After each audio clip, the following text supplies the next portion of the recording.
What is important, though, that regardless of where you are in whichever box, is that if you can and have the ability to vote in upcoming elections, like in the States, a big one is coming up. I don't know if you've heard, but I am the Simply Political respondent on this episode to tell you to vote. Yeah, like at the beginning of this podcast, we sort of talked about how we don't think it's our responsibility or fair of us to tell you how you should feel about things. Mm-hmm. But I think we're comfortable telling you that, you know, in the interest of a democratic society functioning well, it's really a shame when people who can, and especially young people, don't vote, right? I actually lived in Australia for a few years when I was younger. You know what's interesting there is that it's actually illegal not to vote. I think they fine people for not voting, but I think just that threat works well enough that people just vote, and I think they're given adequate time to actually get off work and vote and things like that. And I actually wonder if that is something we should embrace more in North America. We don't have that here in Canada, and I'm fairly certain that's not the case in the States. And when you look at how many people actually vote in elections, it's always really depressing, especially when you get an outcome that you're not happy with.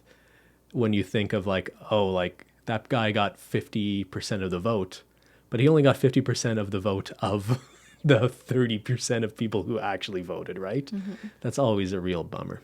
I'm not opposed to the idea of making it a legal requirement to vote, but you can't impose that without, I think, two things. The first is you have to make it accessible and available and like reasonably possible to vote in a fair and safe way, and not travel 2 hours or not make it hard to vote, or maybe you have to open voting online if that makes sense for those people.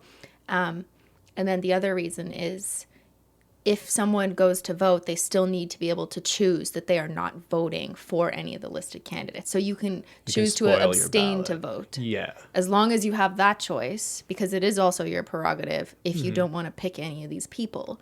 But it is important just from like a data perspective to get that number of people who are saying, I abstain from voting.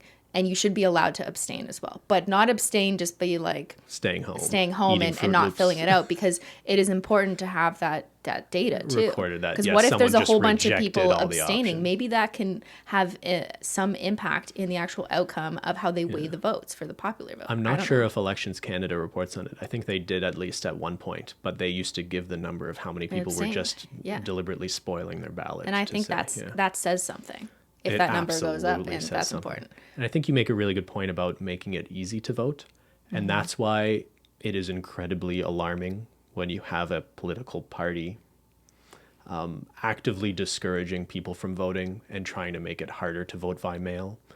I'm not going to make some statement about you're a bad person for being one side of the political aisle or the other, but I think you just have to acknowledge to yourself that if you do lean in that direction, to vote for someone who is trying to make it harder for people to participate in the political process is a really disgusting thing. Yeah. Anyway, what's the voting age? Is it 18? It's 18 here, yeah. Yeah. You should vote. It's an exciting thing to vote for the first time. Is it 18 in the States too? I have no idea. I think it's 18, right? But you can't drink until you're 21? How does that work? You know what? There should be a limit on like you should lose your ability to vote at a certain age.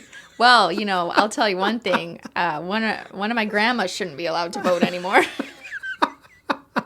So, you know what I mean? Like, if you're like a few years away from death, should you really be voting on the future of a country? If you're not going to be around, oh my God, Ben.